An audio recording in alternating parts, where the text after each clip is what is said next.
Hello, अस्सलाम वालेकुम। मैं प्रोफेसर शमीम अहमद अपने यूट्यूब चैनल पर आप लोगों से मुखातिब हूँ। आज की बात में मैं बात करूँगा।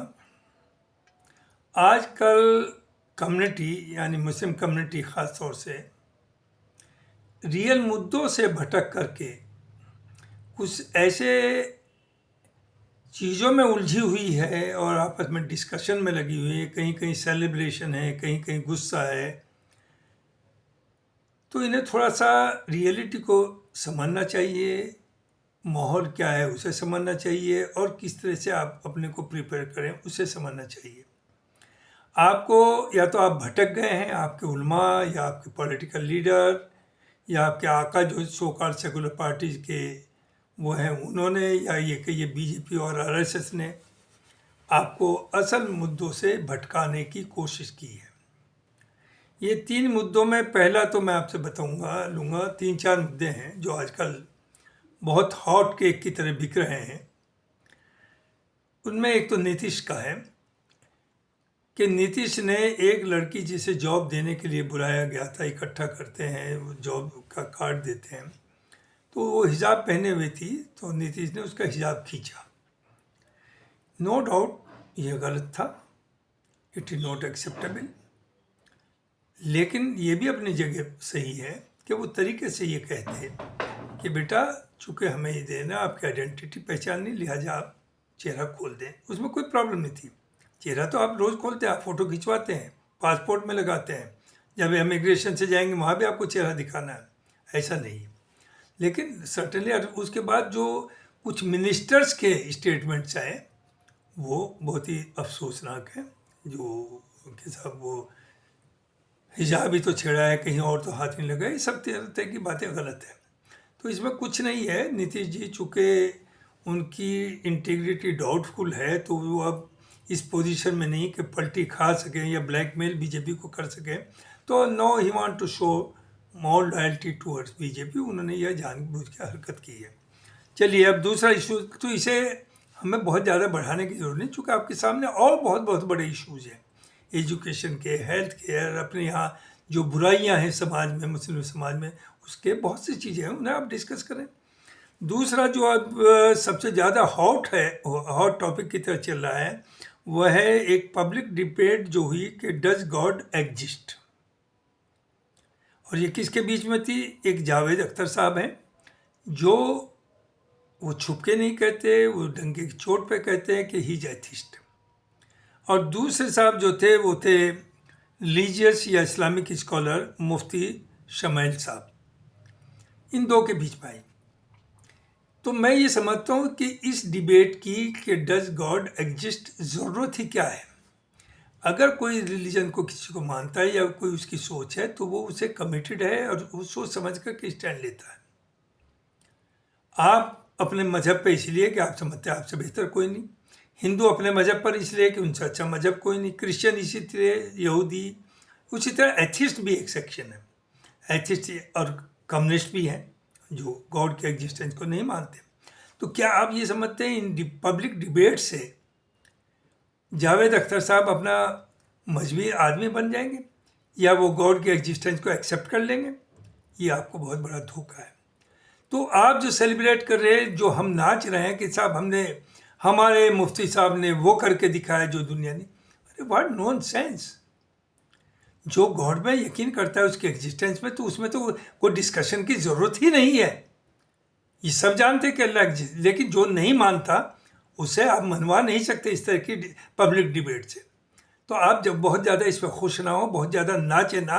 अब दुनिया भर में उन्हें वेलकम दिए जा रहे हैं मुफ्ती साहब को और कहा जा रहा है इनसे बड़ा वो नहीं। अरे और क्या क्या हो रहा है आपके साथ? आप अपनी कमी भी तो देखें। आप रियल इशू से हट करके इन चीज़ों पर लग गए। अब भाई ये तीसरी चीज़ है जो है, वेस्ट बंगाल में एक साहब हैं कबीर साहब, वो कह रहे हैं मैं बाबरी मस्जिद बनाऊंगा, और मुसलमान ईंटें सर पे रख करके जा रहे, हजारों में लाखों में बाबरी मस्जिद बन रही। अरे बेवकूफ़ आदमियों, ये समझो कि अगर जब बाबरी मस्जिद टूट रही थी तब ये क्या वहाँ बाबरी मस्जिद रोकने गया? जब बन रही थी क्या ये रोकने गया? और बाबरी वो तो चूंकि एक ओरिजिनल हिस्टोरिकल फैक्ट था, उस पर लड़ाई थी, तो क्या बाबर हमारा कोई पैगंबर था और नौज़-बिल्लाह? क्या वो कोई वली था? इस तरह के उसके नाम पर होकर के आप जन्नती हो जाएंगे? तो भाई, तो ये टेंशन क्रिएट किया जा रहा है, ये वहाँ ये it is a political issue. और ये जो मिस्टर कबीर साहब हैं, ये तो बीजेपी में भी रह चुके हैं और ये कांग्रेस में भी रह चुके हैं, और अब ये ममता के साथ थे, तो आपको इसमें उलझा लिया। पूरे मुल्क में डिबेट चल रही है कि साहब बाबरी मस्जिद बन रही है पंजाब में, और बीजेपी का डबल है, कुछ लोगों का खड़ा कर दिया उसे अपोज करने के लिए, और कुछ लोगों का अंदरूनी सपोर्ट और पैसा भी दे रहे हैं उसे कि बनाओ। क्यों? वो जानते हैं कि जी ये एक मुसलमान सेंटिमेंट है, पागल लोग हैं, अनपढ़ लोग हैं, जाहिल लोग हैं, वो उसके पीछे आएंगे, और अगर ओवैसी से उसका अलायंस हो गया तो ओवैसी को आप आइसोलेट करना चाह रहे हैं। हालांकि मैं इस फेवर में आई सपोर्ट ओवैसी, लेकिन बंगाल में अगर इस कबीर से वो अलायंस करते तो मैं उसे सही नहीं समझता हूँ, चूँकि वहाँ नीयत साफ नहीं है। ये नियत 420 आदमी है, इससे दूरी बनानी है, तो किसी फ़ायदे एक फ़ायदे के लिए कोई गलत अलायंस नहीं करना चाहिए। बहरहाल ये इशू चल रहा है इस वक्त, ज़बरदस्त तरीके से चल रहा है। उसी तरह से जो पीछे एक बड़ा भारी कमेंट किया था महमूद मन्नी साहब ने ओवैसी के खिलाफ, वो एक बहुत बड़ा इशू। आधा मुसलमान कह रहा है कि ओवैसी तो बी टीम है बीजेपी की, कुछ कह रहे हैं वो तो साहब he is the only leader of community. और जहाँ तक मेरा सवाल है, मैं बिल्कुल ये कहूँगा he is a political leader and he is the voice of Muslims. उसकी हिम्मत है, जिस हिम्मत के साथ वो ईमानदारी की बात करता है। लेकिन चूँकि हमारे दलाल, जो मुसलमान दलाल हैं इन सोकाल सेकुलर पार्टीज़ के, उन्हें अपना खतरा है कि अगर ओवैसी आ गया तो इनकी पूछ कहाँ जाएगी, लिहाजा वो ओवैसी को बी टीम बताते हैं। ओवैसी ने आप जो महाराष्ट्र में करके दिखाया, आप कहते हैं वो कन्फाइन रहे हैदराबाद में, क्यों रहे भाई? क्या समाजवादी कन्फाइन है यूपी में? क्या बीएसपी यूपी में है? तो आप इस तरह की बातें करके, वही जो पॉलिटिकल लीडर, वो ये क्यों देखे कि उसे बीजेपी हरानी, उन्हें ठेका लिया हराने का। आप उससे दूरी बनाएं, उसे अनटचेबल बनाएं ओवैसी को, और आप चाहते हैं वो आपका साथ दे, बिल्कुल नहीं देगा। और यूपी में पता चल जाएगा जब 200 सीट पर खड़ा करेगा। एनी हो, ये सब बात रही। अब आइए दूसरी चीज़ कि हम बजाय इन चीज़ों में अटके, जो रियल इश्यूज है उन पर हम आते हुए डरते हैं। जैसे आपको रिलीजन के बारे में डिस्कशन की कोई ज़रूरत नहीं, गॉड एग्जिस्ट करते हैं या नहीं करते इस पर कोई डिस्कशन की ज़रूरत नहीं। लेकिन जो गॉड्स मैन है, जो बड़े बड़े धर्म शास्त्री हैं, जो रिलीजियस लीडर हैं, जो रिलीजियसिटी हम में आई है, उसे डिस्कस करें ना। क्योंकि वो जो रिलीजियसिटी हम दिखा रहे हैं, जो दीनदारी हम पब्लिक में दिखा रहे हैं, वो दीन का हिस्सा है ही नहीं। चाहे वो हिंदू हो, चाहे क्रिश्चियन हो, चाहे मुसलमान हो, आप भटके हुए हैं, आप उनकी बातें नहीं करते। हिंदू मज़हब है, बहुत अच्छा मज़हब है, उनके लिए ज़ाहिर it is the best, that why they are Hindus. अगर उसका यकीन नहीं होगा तो वो एथिस्ट बन जाएगा, वो कन्वर्ट हो जाएगा।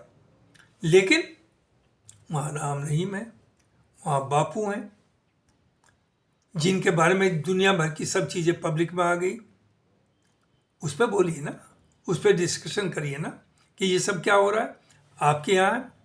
कि मस्जिद के इमाम हैं, वो पॉलिटिकल उसमें भी हिस्सेदारी चाहते हैं, वो राज्यसभा में भी जाना चाहते हैं। ख़ास तौर से मैं नाम लूँगा जो महमूद मन्नी साहब है। ठीक है, आप एक अच्छी फैमिली से हैं, आपकी फैमिली का कंट्रीब्यूशन आज़ादी में भी है, आपकी फैमिली का कंट्रीब्यूशन दीनदारी में भी है, आपने देवबंद इंस्टीट्यूट के आप मालिक हैं, लेकिन आपको शौक़ है राज्यसभा में जाने का, और आप तो सबसे बहुत ऊपर हैं। एक रिलीजियस लीडर जो होता है, चाहे वो वहाँ पोप हो क्रिश्चियंस में, चाहे यहाँ बहुत से जो आपके मठ हैं उनके वो हों, वो सब उनका दर्जा एक मिनिस्टर से भी ऊपर है। तो महमूद मन्नी साहब आप भी उसी में से थे, लेकिन आप हर पार्टी का दरवाज़ा खटखटाते हैं कि मुझे राज्यसभा में भेज दो। तो आप चाहते हैं आप पॉलिटिकल लीडर भी मुसलमानों के हों और रिलीजियस लीडर भी आप ही रहें। तो इस पर डिस्कशन होना चाहिए कि ये जायज़ है या नहीं जायज़ है। आप ऐसे जामा मस्जिद दिल्ली है, उन्होंने हमेशा पॉलिटिक्स में इंटरफेयर किया, कभी एक पार्टी को सपोर्ट दिया, दूसरे में दूसरे को किया, ये सब चलता रहा मुस्तकिल। तो अगर आपको डिस्कशन करना है तो इन सब चीज़ों पर करिए, आप इन चक्कर में ना पड़े जिस तरह से इन्होंने आपको प्रोक कर दिया असल चीज़ों से हटाने के लिए। आप अपनी एजुकेशन पर ध्यान दें, आप अपने बिजनेस में ध्यान दें, आप इंसानियत का डिस्कशन करिए कि आपका जो दीन है वो इंसानियत के बारे में क्या कहता है, भाईचारे के बारे में क्या कहता है। सिर्फ उम्रा करना, नमाज पढ़ना, रोज़ा रखना, इट इज़ नॉट एनफ। ये इसलिए है कि आप एक अच्छे इंसान बने। हम नमाज भी पढ़ रहे हैं, रोज़ा भी रख रहे हैं और डकैती और चोरी भी कर रहे हैं। तो आप पहले अपने को सुधारिए और आप उधर ध्यान दीजिए। इस बहस में ना पड़िए कि मौलाना मुफ्ती साहब ने और ये साहब इस्लाम को बचा लिया। What are talking. गाजा में क्या हुआ है? 57 मुस्लिम मुल्क, इसमाइल साहब कितने बोले हैं उस पर, कितने आए हैं सड़क के ऊपर, कितना कंट्रीब्यूट किया है उनके वेलफेयर के लिए? कोई भाषण दिया? बिल्कुल नहीं दिया। तो आप लिंचिंग हो रही है, आप गवर्नमेंट से बैठे हैं, क्रिटिसाइज या गाली दे के काम नहीं चलेगा। उन्हें समझाएं, उनसे बात करें, रिजॉल्व करें जो इश्यूज है। ऐसी हरकत ना करने दें। आपने अली डे होगा या हुजूर के का बर्थडे होगा, जिस तरह उसे आप सेलिब्रेट करते हैं, क्या वो जायज़ है? आप दुनिया भर की भीड़ इकट्ठी होकर के जो एक वक्त की नमाज तक नहीं पढ़ते, जिनके यहाँ शाम को डाइवर्स होता है लड़की का, सुबह वो दूसरे से निकाह कर लेती है, वो भीड़ जो है वो हुजूर के बर्थडे पर मार बवंडर मचा देती है, लोगों का सोना आराम कर देती है। आप इस पर डिस्कशन करिए, जायज़ है नहीं जाए। जिस तरह से डॉरी दी जा रही है उस पर आप डिस्कशन करिए। So they are so many issues for you to discuss, लेकिन आपको उलझा दिया इन सब चीज़ों। आप अखलाक की बात करिए। आज भी एक बहुत बड़ा आर्टिकल आया इंडियन एक्सप्रेस में कि गवर्नमेंट, में इसके ऊपर दूसरा एक वीडियो बनाऊंगा कि अखलाक जिसका दादरी में जिस तरह से उसका कत्ल हुआ, लिंचिंग हुई, कि उसके फ्रिज के अंदर बीफ है, कुछ लोग गिरफ्तार हुए, अब उनके केसेस वापस लिए जा रहे हैं। आप इस पे बात करिए ना, गवर्नमेंट से बात करिए। गवर्नमेंट किसी पर्टिकुलर खास ग्रुप की नहीं, गवर्नमेंट सबकी है। और अगर आप ईमानदारी से बात करेंगे, वो हो सकता है सुने आपकी। वो सुनते इसलिए नहीं चूँकि वो जानते हैं कि आप सिर्फ मुखालफत में बात करते हैं, आप ईमानदारी की बात नहीं करते। जो अच्छी बात है गवर्नमेंट की उसे अच्छा कहिए, जो बुरी बात है उसे बुरा कहिए, तब मामला चलेगा। और आप किसी का अंधभक्त मत बनिए। ब्लाइंडली ना किसी को अपोज करिए, ना ब्लाइंडली किसी को सपोर्ट करिए। जो आपने कर रखा है, आपके यहाँ चूँकि दलाल ज़्यादा है, आप में कोई वो अच्छाई नहीं या कोई वो बुराई नहीं जो दूसरों में नहीं। जो औरों में बुराई है वो आप में बुराई है। और आप कहते हैं हम सुपीरियर हैं दूसरों से, आप नहीं हैं। बहुत बहुत शुक्रिया। ये मुझे कहना था कि ये मेनली 4 इश्यूज हैं। पहला, नीतीश का हिजाब वाला मामला है। दूसरा जो है, डज गॉड एग्जिस्ट, उसमें एक एथिस्ट है, एक मौलाना है। तो एथिस्ट का जावेद साहब का, he is a intellectual, no doubt, he is a big शायर, he is a writer, he is he has the right to be atheist. वो गुनाह कर रहा है, वो भुगतेगा आपकी नज़र में। उसकी नज़र में वो गुनाह नहीं कर रहा है, उसका यकीन है, वो कमिटेड है वो अपनी आइडियोलॉजी से। तो आप उससे टकराव कर रहे हैं, पब्लिक डिबेट कर रहे हैं कि अल्लाह एग्जिस्ट करता है। अरे भाई, अल्लाह एग्जिस्ट उनके लिए करता है जो अल्लाह में यकीन करते हैं, जो उसके दीन को मानते हैं। क्रिश्चियंस हैं वो अल्लाह को मानते हैं, हिंदूज हैं वो ईश्वर को मानते हैं, क्रिश्चियंस हैं, यहूदी हैं वो अल्लाह को मानते हैं, वन गॉड। एथिस्ट तो नहीं मानता। और दुनिया में वो जावेद अख्तर अकेले नहीं, करोड़ों लोग हैं जो एथिस्ट हैं, जो किसी मजहब को नहीं मानते, जो अल्लाह की एग्जिस्टेंस को नहीं मानते। तो क्या आप उन्हें डंडा लेकर उनके पीछे जाएंगे? आप जस्टिफाई करेंगे कि आप बहुत बड़े मुसलमान हैं? Thank you very much, so kind of you.